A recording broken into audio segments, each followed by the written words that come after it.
So this is righteousness part 3. Remember, they're changing my voice. I did 6 verses in the last one. I'll try to keep it to 4 in this one. The Lord detests those whose hearts are perverse, but he delights in those whose ways are blameless. Okay, so God loves everyone as because he is love, not because he doesn't hate people, right? It's wordplay. God hates the wicked. God hates those whose hearts are perverse. Those women who choose worldly things over the Son of God when God is love. And that has implications, direct implications on romantic love, on marriage. Why do you think people are married with a priest?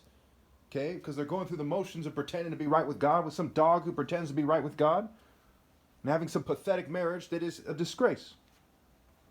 The Lord detests those whose hearts are perverse, whether it's that priest who's marrying someone in an invalid marriage and upholding the white supremacy, the New World Order supremacy, Jewish supremacy, LGBT supremacy, materialistic church supremacy, or whatever his agenda is. He detests that guy.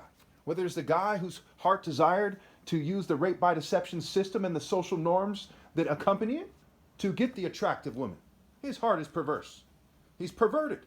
If it's not true love from God and the divine order, it's a perversion of justice. It's a pervert whose heart is perverse. Work the angles, you'll see that I'm right. And if you listen to some kind of clueless airhead, some kind of Babs Bunny, okay, some kind of Velma, okay, some kind of token minority, of course you're going to get the wrong answer. If you ask the fool, you get folly. If you ask the wise, you get wisdom. Be sure of this, the wicked will not go unpunished, but those who are righteous will go free. Like a gold ring in a pig's mouth is a beautiful woman who shows no discretion. Like a gold ring in a pig's snout, okay, is a beautiful woman who shows no discretion. Remember, like apples of gold and settings of silver is a ruling rightly given.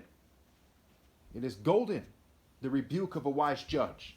Gold should be with gold. A woman who doesn't have the sense to date the righteous man with a heart of gold is like a gold ring with a pig's snout.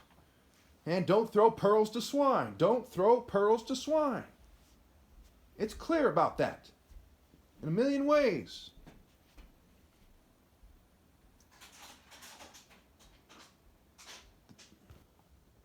Again, real quickly, I'd like to remind you that they changed my voice because they worship the devil. They want to push white Jew and LGBT supremacy, especially with the rich bloodlines in mind. And they want to make it so I sound like some kind of mocker, some kind of clown. Okay, I'm from the most serious Nigerian family in human history, the top martial arts line of all humanity. Obviously, I am very serious, and the people who edit my voice and expect you to believe them and not me, obviously, are not serious. Okay, next verse on the screen. The desire of the righteous ends only in good, but the hope of the wicked only in wrath. Okay, the wicked are going to end suffering God's wrath forever. Because what they did, there's no excuse for it. They think they're on this earth to act like a kid and say, give me toys and take me to Disneyland and to Hawaii and to nice restaurants and act like they never grew up? Or are they here to prove their loyalty to God? The top idea is the top martial artist. Not some nerd, not some playboy, okay? So if you're righteous, you're going to give the top martial artist his right to lead, okay? And it ends in good. It ends after a long life that you can be proud of, or a short life you can be proud of. Basically, it's more likely to be short these days. And then it ends in eternal bliss. Pretty straightforward. For whatever reason, everyone but me has this wrong, and my parents are also blameless. 26. People curse the one who hoards grains, but they pray God's blessing on the one who is willing to sell. People must pay the price of obeying God through me on my fair and generous terms. Okay? And then I'm willing to share the bread of God's presence, the bread of sacrificing for God, right? The bread was the body in which Christ sacrificed. Okay? They sabotage my body, they sabotage my brain, I'm poisoned, I'm fumed. I've sacrificed my body in order to bring you to God. But if you don't obey God through me, you just go to hell. That is the wide gate to destruction, and I am the narrow gate to life. I am the gate. I am the way, the truth, and the life. Those who trust in their riches will fall, but the righteous will thrive like a green leaf, right? The tree of life, the fruit of the righteous, which must come from the mouth, the actions of the righteous, okay, is wisdom. And that fruit, that true morally precise wisdom, is a tree of life. So the righteous thrive like a green leaf on the tree of life. Whoever brings ruin on their family will inherit only wind, and the fool will be servant to the wise. Whoever curses their offspring by not obeying God through me will inherit only the wind that marshals them to hell. And the fool will be servant to the wise in the afterlife. They will serve me, except for they will suffer forever. The fruit of the righteous is a tree of life, and the one who is wise saves lives. Okay, so this is Proverbs 11, 30. In Proverbs 10, it makes us clear that wisdom comes from the mouth of the righteous. Okay, it is the fruit of the righteous, from the mouth of the righteous. And the fruit of the righteous is a tree of life, and the one who is wise saves lives. So wisdom is a tree of life, that particular kind of wisdom I discussed before. 31, if the righteous receive their due on earth, how much more the ungodly and the sinner? So if people are to argue, hey, you know what? You've gotten your due. You got to be righteous while they were wicked. Why do you think there's eternal bliss after that? Why do you think there's heaven? Well, it's simple, okay? You don't need to worry about that. That's not so important. Be good for goodness sake. Okay, my life is far superior to everyone else. I'm the top martial artist. I'm from the line of people that got it, okay, who received the Spirit of God and moved in that warrior and morally precise spirit. You know, these worms, like these governing class people, these so-called royals, these corporate people, okay, Bill Gates and Jeff Bezos, you think that having a bunch of money and fair weather women is superior to being the top martial artist ever and manning up while he's going out like a sissy playboy? I hope he obeys God through me, but on the trajectory he's on, he's going out like a bitch, like a complete bitch, in front of 8 billion people on the planet or so. That's nowhere near a life worth living. He may as well be doing some disgusting act on a child on national TV, you know what I'm saying, wearing a platinum chain. No one cares how much money you have. They care about how much character you have, okay? They just can't help themselves but to be a gold-digging coward. Reminds me of the thieves on the cross next to Jesus. They said that they deserved to die, but not him. They went after gold. They couldn't help themselves, and they deserved to be crucified. But they respected him. They didn't respect each other or the thieves that got away. They weren't praying to the thieves that got away. They only truly respected the guy who carried his cross, the top martial artist, me. That's why I put the next verse, Proverbs 12:30. No one can be established through wickedness, but the righteous cannot be uprooted. Next verse, a wife of noble character is her husband's crown, but a disgraceful wife is like decay in his bones. So it doesn't matter in terms of what path you should take if you go to heaven after you die. What matters is it's the right thing to do. So to the agnostic, they should still also choose the righteous life. The atheist should still also choose the righteous life. You know what you call an agnostic or an atheist that doesn't choose the righteous life? An idiot, a coward, a fool, a punk. You do not need to be a theist to be those things.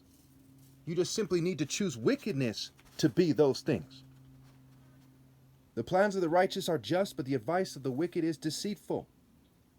Going down to verse 7, the wicked are overthrown and are no more, but the house of the righteous stands firm. The wicked are overthrown in principle. You see all these billions of people in the world, run-of-the-mill, cowards, conformists, people that work for the government telling them what to do, calling them sheeple, calling them dumbasses, lemmings. They just do whatever they're told like a dog. Jesus, I did not come for the dogs. Even if you don't believe there's heaven and hell, would you rather be a dog that obeys evil for a long time? You know, acting like a fool, acting like Ren and Stimpy? The Tasmanian devil, Dumb and Dumber, Tweedledee, Tweedledum, or would you rather live a righteous life? And all the people whose admiration you would want, that you want, that you're trying to impress with that money and bling bling if you're rich, you'd actually have it. Instead of being one of 54 million plus people who are millionaires and billionaires in this world. You know what you call someone who sells their soul to be a dime a dozen millionaire or billionaire? A really retarded person. Mildly to severely retarded. Not knowing what they're doing. A fool, a punk, a pushover. An actor, a bad actor. A silly fool, a mocker. An ungodly coward. Thank you. So the righteous hate what is false, but the wicked make themselves a stench and bring shame on themselves. They make themselves obnoxious to God is what it's getting at. Righteousness guards a person of integrity, but wickedness overthrows the sinner. So again, I bring this up quite often, at least I have in the past, where I point out that if you're wicked, you've lost already. You couldn't be the top martial artist. You couldn't be a valid king. If you're pretending that the path you're on is righteousness and justice, and the way of righteousness and justice, and you've cheated me out of my right to lead, the door is shut, you're not a valid martial artist. You're just a crook. You lack the character. So righteousness guards me in my top martial arts argument, but wickedness overthrows the sinner. It also allows me the mental clarity to outmaneuver and to make the wise decision. The reason why it's so easy for me to beat everyone else that ever was at sparring, okay, has to do with mental clarity. A certain type of mental clarity that causes one to do the right thing. Moral, mental, spiritual, and romantic clarity and prowess, in a sense, are the same thing. One person pretends to be rich yet has nothing. Another pretends to be poor yet has great wealth. In a sense, I'm pretending to be poor because I do not wear expensive stuff or drive an expensive car, so on and so forth. But I have great wealth in heaven. I've been carrying my cross my whole life. The enemy has misrepresented situations, but they never really caused me to stumble. They've just been making a fool of themselves. One person, okay, the light of the righteous shines brightly, but the lamp of the wicked is snuffed out. What is the light of the righteous? It goes back to the parable of the 10 virgins. I covered this in my Matthew series on my other channel. Fumed Christ is proven, or something like this, or fumed is proven, whatever that channel is called. Okay, the oil and the lamp, put a lamp on its stand. Righteousness and justice, right? Isaiah, we see it's the light of justice. The word justice is used interchangeably with righteousness. Okay, we see that in Proverbs 16:12 with the New International Version and the New Living Translation. So the light of the righteous shines brightly, but the lamp of the wicked is snuffed out. The light of the righteous is righteousness. It is true righteousness, not theater arts, not twists. The West likes to pretend, and they do it at their own expense, their own spiritual expense to the extreme. They like to pretend that they are redeemed because of their theater arts and their psychology. I am the way, the truth, and the life. The truth in how, and what it means to be redeemed. What it means to atone. Alpha tone, right? The Spirit creates the alpha tone of the top martial arts. Alpha tone meant. But it's not just in the mind. Okay? It's in the mind, body, soul, and spirit when you obey God through me, and it cannot be done after I die. A good person leaves an inheritance for their children's children, but a sinner's wealth is stored up for the righteous. We'll get to that in another video, but it has to do with reproduction, right? Spiritual and otherwise. If you cheated me out of my right to lead, okay, your offspring deserve to go to hell. If you didn't know who I am and I came and went, why? Because you were clinging on to your cultures instead of seeking the kingdom of heaven. And when you mix that with your parents' path and your forefathers' path, and where it deviated from my family's path in the ancient world, it was like you went back to being a primate or some primitive human, and you're going back to the dust because you didn't obey God, so you're returning to the dust. And Jacob in the story is said to be the worm that eats the dust when you put scriptures together, right? I believe it's Isaiah 66, the worm that chews on the dust, the worm in the fire, in the lava, in hell, will never be quenched. And it's the spirit of the Jews in rebellion, right? Jacob changed his name to Israel, right? When he returns to a primitive state in the story, okay, he is the devil in the spirit of Baal, the children of the devil who collectively come to make the body of the devil, and pure evil in nature is the head of the devil, is one way to look at it. Thank you.